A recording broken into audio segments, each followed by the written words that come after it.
Hello friend, प्रणाम आप सभी को। कैसे हैं आप सभी? आशा करती हूँ आप सब बहुत अच्छे होंगे। And welcome to my YouTube channel Saptrang Jeevan के। तो आइए आज सुनते हैं माघ मास कृष्ण पक्ष खटतिला एकादशी। आज एकादशी है, कल भी एकादशी थी और आज हम इसकी कथा सुनते हैं। तो आइए शुरू करते हैं। श्री कृष्ण भगवान के श्रीमुख से मन को आनंद एवं संतोष देने वाली एकादशी के व्रत की उत्तम कथाएं सुनकर अर्जुन ने श्रद्धापूर्वक उन्हें नमन किया और बोले, हे मधुसूदन, आपके मुख से ये कथाएं सुनकर मुझे अपार आनंद मिला है। हे जगदीश्वर, कृपा कर अन्य एकादशी की कथाएं भी सुनाने का कष्ट करें। हे पार्थ, अब मैं माघ मास के कृष्ण पक्ष की खटतिला एकादशी का व्रत कथा सुनाता हूँ। एक समय दालभ्य ऋषि ने पुलत्स्य ऋषि से पूछा, हे मुनीश्वर, मनुष्य मृत्यु लोक में ब्रह्म हत्या आदि महान पाप करते हैं और दूसरों के धन की चोरी तथा दूसरे की उन्नति देखकर ईर्ष्या आदि करते हैं। ऐसे सभी पाप मनुष्य क्रोध, ईर्ष्या, उत्तेजना और अज्ञानतावश करते हैं और बाद में पश्चाताप करते हैं कि हाय, यह मैंने क्या किया। हे महामुनि, ऐसे प्राणियों को नरक से बचाने का क्या उपाय है? कोई ऐसा उपाय बताइए जिससे ऐसे प्राणियों को नरक प्राप्त न हो। ऐसा कौन सा दान पुण्य है जिसके प्रभाव से नरक यातना से बचा जा सकता है? यह सब अब कृपा पूर्वक कहिए। इस पर पुलत्स्य महात्मा बोले, हे महाभाग, आपने मुझे अत्यंत गंभीर प्रश्न पूछा है। इससे संसारी जनों को बहुत लाभ होगा। जिस भेद को इंद्र आदि देव भी नहीं जानते, वह भेद मैं आपको अवश्य ही बताऊंगा। माघ मास आने पर मनुष्य को स्नान आदि से शुद्ध रहना चाहिए और इंद्रियों को वश में करके तथा काम, क्रोध, लोभ, मोह, ईर्ष्या तथा अहंकार आदि से सर्वथा बचना चाहिए। पुष्य नक्षत्र में गोबर, कपास, तिल मिलाकर कंडे बनाना चाहिए। उन कंडों से 108 बार हवन करें। जिस दिन मूल नक्षत्र और एकादशी तिथि हो, तब अच्छे पुण्य देने वाले नियमों को ग्रहण करना चाहिए। स्नान आदि नित्य क्रिया से देवों के देव भगवान श्री विष्णु की पूजा कीर्तन करनी चाहिए। एकादशी के दिन व्रत करें और रात्रि जागरण तथा हवन करें। उसके दूसरे दिन धूप, दीप, नैवेद्य आदि से भगवान का पूजन करें और खिचड़ी का भोग लगाना चाहिए।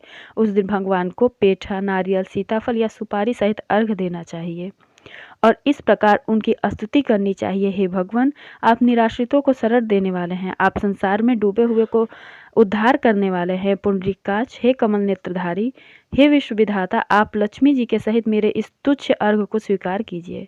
इसके पश्चात ब्राह्मणों को जल से भरा कुंभ तिल दान करना चाहिए। यदि संभव हो तो ब्राह्मणों को गौ और तिल दान देना चाहिए। इस प्रकार मनुष्य जितने तिल दान करता है, उतने ही सहस्र वर्ष स्वर्ग में निवास करता है। तिल स्नान, तिल का ऊटन, तिलोदक, तिल का हवन, तिल का भोजन, तिल का दान, इस प्रकार के 6 रूपों में तिलों का प्रयोग खटतिला कहलाती है। इससे अनेक प्रकार के पाप दूर हो जाते हैं। ऐसा कहकर पुलत्स्य ऋषि बोले, अब मैं एकादशी की कथा कहता हूँ। एक दिन नारद ऋषि ने भगवान से खटतिला एकादशी के संबंध में पूछा। वह बोले, हे भगवान, आपको नमस्कार है। खटतिला एकादशी के व्रत का पुण्य क्या है? उनकी क्या कथा है? सो कृपा कर कहिए। नारद की विनती सुनकर श्री विष्णु भगवान बोले, हे नारद, मैं तुमसे आंखों देखी सत्य घटना कहता हूँ, ध्यान पूर्वक सुनो।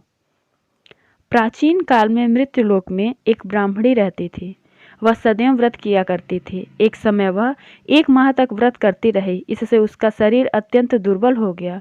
वह अत्यंत बुद्धिमान थी, फिर भी उसने कभी भी देवताओं तथा ब्राह्मणों को निमित्त अन्नदान आदि नहीं किया था।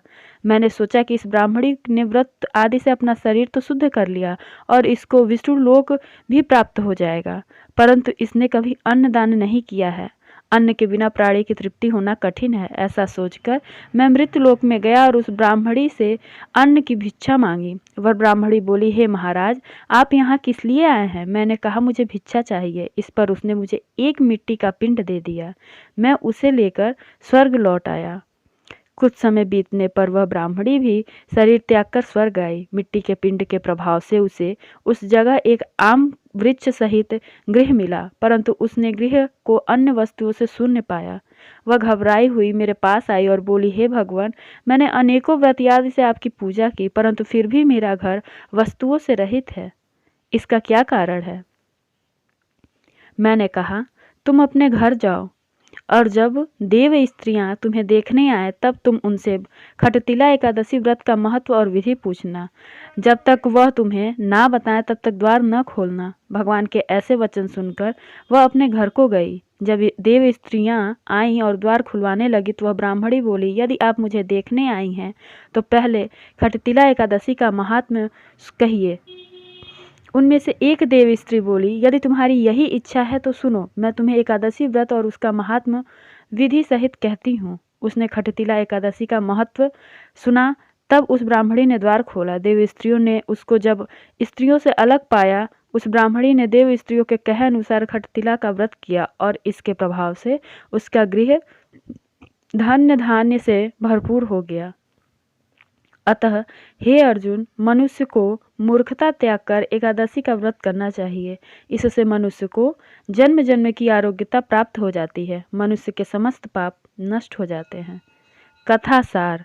इस व्रत से जहाँ हमें शारीरिक शुद्धि और आरोग्यता प्राप्त होती है, वहीं अन्न तिल आदि दान करने से धन धान्य में वृद्धि होती है। इससे भी ज्ञात होता है कि जो और जैसा दान करता है, शरीर त्यागने के बाद उसे वैसा ही प्राप्त होता है। अतः धार्मिक कृत्यों के साथ साथ हमें दान आदि अवश्य करना चाहिए। शास्त्रों में वर्णन है कि बिना दान आदि कोई भी धार्मिक कार्य संपन्न नहीं होता। तो दोस्तों, आशा करती हूँ कि आप सभी को ये एकादशी व्रत कथा प्रसंग पसंद आएगा। प्लीज़ मुझे कमेंट करके ज़रूर बताएं। And thank you for watching my video on my YouTube channel. Keep smiling. Please like share and subscribe my channel.